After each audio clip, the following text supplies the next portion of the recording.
retour au centre Vidéotron pendant que Abdullah Mason fait sa marche vers le ring sur un grand classique québécois. Et nous, on est rejoint ici par un autre grand classique québécois, Wilkins Mathieu. Wilkins, visage pas trop endommagé. Je pense que ça s'est bien passé pour toi contre Facundo Galovar. Tu nous avais dit la dernière fois qu'on s'est vu que tu allais affronter un gars qui n'avait pas été stoppé, qui était difficile à mettre au sol. Ouais. Disons que ça a été compliqué à ce niveau-là, mais tu as atteint ton adversaire de plusieurs coups solides. Ouais, je savais que ça allait être difficile de l'arrêter. Tu sais, il a affronté... C'est bon. Il a affronté... Mehmet Ünal, notamment. Ouais, il a affronté Mehmet Ünal, il a affronté Albert Ramirez, il a affronté d'autres boxeurs invaincus. Puis, tous les combats qu'il a perdus, il a toujours gagné des rounds. Il n'a jamais été blanchi. Fait que, je suis le premier à l'avoir fait. Puis, je suis content. Écoute, il est arrivé ici à 181 livres. Au départ, tu pensais que ton combat allait être à 172, si je ne me trompe pas. Ouais. Ça te fait quoi de te battre à 178 livres? Dans le fond, ce qui s'est passé, c'est que le combat il était à 172. Puis le matin de la pesée, avant que la pesée arrive, mon entraîneur m'appelle et dit ils sont à 182, ils ne feront pas le poids. Fait que soit qu'on change le contrat à 178 ou soit le combat était cancellé.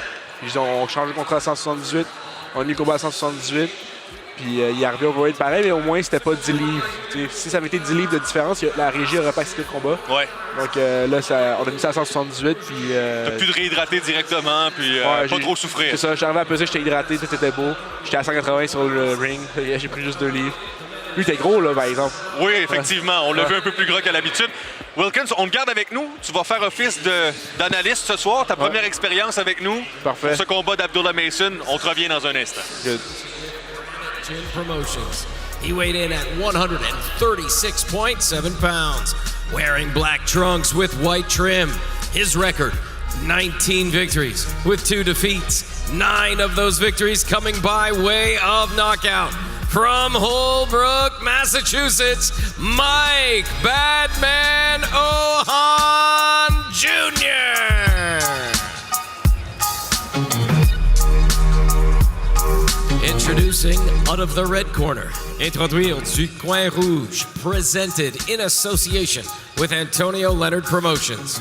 He weighed in at 136 pounds, wearing blue trunks. His record, perfect. 14 fights, 14 victories, 12 of those victories coming by way of knockout.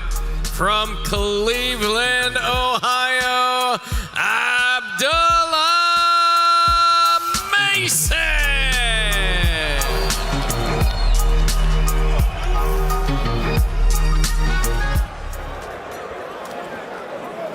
Gentlemen, you receive my information for the fight. I want a clean fight to be my command on time. Touch that. Good luck, both. Good luck. On est prêt pour ce combat. Abdullah Mason face à Mike Ohan. Voici les mensurations des deux boxeurs. 85% de pourcentage de victoire par knockout par le jeune Abdullah Mason, qu'on considère comme étant un des meilleurs espoirs au monde dans la boxe professionnelle. Mike Ohan qui a une fiche de 19 victoires, 2 revers. Abdullah Mason, Wilkins, qui est considéré comme un des plus beaux talents de la boxe dans le monde actuellement. Est-ce que c'est un boxeur que tu as eu l'occasion de suivre un peu au cours des dernières années? Ah oui, moi je le connais depuis qu'il est passé professionnel. J'étais vraiment surpris de le voir sur la carte. J'étais content de le voir sur la carte parce que c'est mon prospect préféré, honnêtement. Il est très, très impressionnant à voir. Son jeune âge, sa maturité dans le ring, son calme. C'est une très belle évolution pour de vrai. Son adversaire, il était supposé affronter Steve Claggett. Oui, Ohan Jr. Oui. Avant que Claggett ait eu l'opportunité et l'appel pour Teofimo Lopez, donc on a compris la décision. Ouais. Ohan est en bonne forme et entraîné par un ancien adversaire de Steven Butler, Mark DeLuca. Mais on voit le développement pour Mason et Top Rank. Choisit plusieurs styles différents. Ah ouais. Je ne sais pas si ça pense Wilkins, mais quand je voyais du Abdullah Mason, c'est défensivement me fait penser beaucoup à Shakur Stevenson, mais veut prendre un peu plus des fois des risques offensivement que Shakur. Ah oui, il prend des risques, mais il reste quand même responsable défensivement. Oui, il prend des risques, mais sans s'exposer nécessairement. Il prend des risques, mais il reste défensivement très, très alerte. Et j'ai vu un peu faire la même chose que je me fais toi, Wilkins, ce soir contre ton adversaire. Tu mentionnais quand même au début, tu es prudent, un gars qui n'est pas arrivé, qui est beaucoup plus gros que toi, beaucoup plus large, qui a de l'expérience à essayer de causer des ennuis tôt dans le combat et après ça ralentir. Donc, je pense que tu dois être content quand même que tu étais offensivement Tu le touchais tout le temps, mais défensivement, tu t'es pas fait toucher beaucoup. Oui, c'est vrai que mon combat, niveau... ceux qui connaissent la boxe ont vu que c'était un beau combat de ma part. C'est sûr que pour les fans qui veulent voir du knockout, je suis un peu déçu de ne pas l'avoir donné, mais en même temps, je savais que j'avais un adversaire très solide. Il fallait que je sois intelligent dans la façon que je boxe. Ouais, je pense pas que tu aurais pu faire beaucoup plus là, pour passer le knockout à ton adversaire. De l'autre côté, Mike Owen Jr., l'adversaire d'Abdullah Mason, a subi sa dernière défaite face à Delante Johnson, un autre espoir américain, avait perdu par arrêt de l'arbitre au 5e round pendant que Abdullah Mason se déchaîne sur son adversaire. Belle combinaison de la part du jeune Américain. Cette sélection de coups est vraiment impressionnante. Là. Comment il choisit ses coups, là. C'est très impressionnant. Ce qu'on remarque, Nicolas, souvent avec la différence pour cette puissance, c'est pas toujours frapper avec la même intensité, mais Abdullah Mason va lancer des coups de vitesse. Oh! Quel uppercut! Et surprendre l'adversaire. Owen se retrouve sur le plancher du centre Vidéotron. 6, 7, 8. On parlait de variété de coups de poing. Là, c'est l'uppercut qui a fait le travail. Il reste une quinzaine de secondes. Est-ce que Abdullah Mason réussira à finir le travail au premier round? Visiblement, veut faire durer le plaisir. Et comme tu disais, Wilkins, on voit qu'il a causé la chose au tapis, mais demeure conscient défensivement. Il n'est pas allé pour le knockout. Gestion de distance aussi très impressionnante.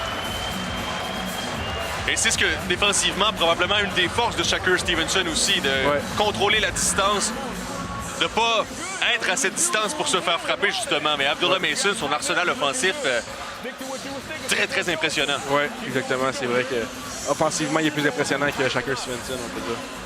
Son père est dans le coin.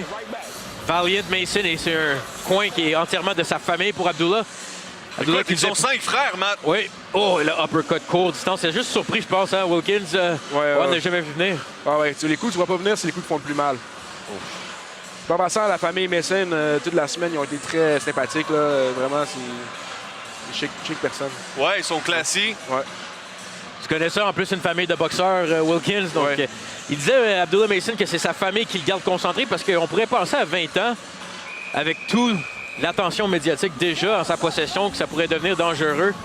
Par rapport, on le sait, on a vu plusieurs jeunes espoirs commencer à devenir un peu les distractions sur le monde de la boxe professionnelle, mais Abdullah Mason était très humble pour un jeune espoir avec autant d'attention. On est au 2e round, combat qui est prévu pour 8 entre Abdullah Mason et Mike Owen Jr. Mason qui était dans le ring le 6 juillet dernier, passé le knockout à son adversaire Louis Lebron au 3e round.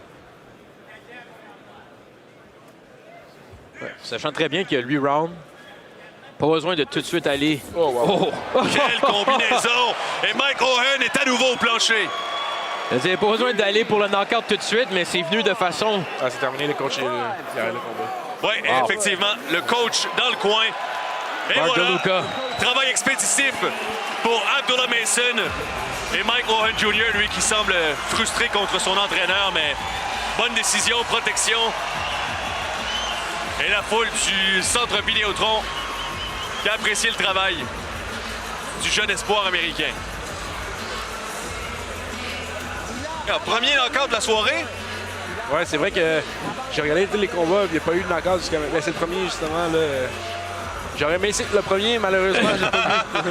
Alors, écoute, quand on regarde aussi ton développement, Wilkins, je pense que tu peux être très content du fait que tu es potentiellement de retour. Toi et Abdullah Mason, vous parliez de ça cette semaine, de demeurer actif. Ouais. Tu risques d'être de retour le 5 septembre, si je me trompe. Ouais, le 5 septembre, mon premier 8 round. Oh, le 8 round, c'est sûr, ça? Ben, c'est ça qu'on m'a dit. Tant mieux. Pas de blessure, t'es correct, tu t'es va pas fait bien. de bobo. Non, c'est ça.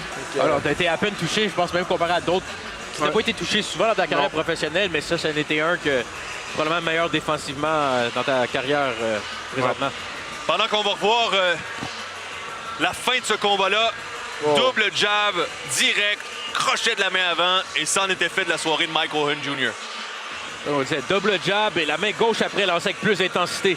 Donc pas chaque coup est lancé avec pleine puissance, mais le setup fait en sorte que Owen n'avait rien vu venir et boum, directement sur le nez. Je pense qu'Abdullah Mason, on peut déjà le mettre contre l'élite mondiale. Là. Il est vraiment très talentueux. Se bat dans des catégories de poids où il y a pas mal de talent, par contre. Ouais. 135, 140 livres. On peut penser notamment à un Keyshawn Davis qui lui aussi fait la pluie le beau temps, qui est un autre espoir classé top 10 mondial. Si je me trompe pas aussi, Vargas, là, il était à 135. Oui, un des jeunes Vargas était là. Ils sont plusieurs frères. Ouais. Mais Top Rank sont très bons pour le développement. Ah ouais, vraiment.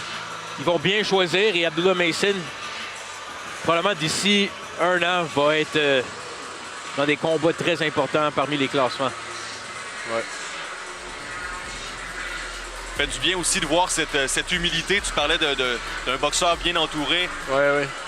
Certains boxeurs de cet âge-là qui connaissent du succès peuvent avoir tendance à avoir la tête qui enfle très rapidement, puis ça peut être dangereux après, sportivement parlant. Ouais, il est très mature. Juste son attitude, là. Même quand il gagne le combat, tu vois pas, il s'excite trop, quoi que ce soit, il reste calme. Puis... Ici au centre Vidéotron, ce combat arrive à une conclusion de 40 secondes, round number 2. Here inside the Videotron Center, the blue corner steps in to stop this bout at 40 seconds of round number 2. Declaring your winner, Abdullah Mason! Victoire confirmée pour Abdullah Mason, 15e victoire en carrière, 13e victoire par knockout pour le jeune prodige américain de 20 ans seulement. Il a fait plaisir à la foule ici.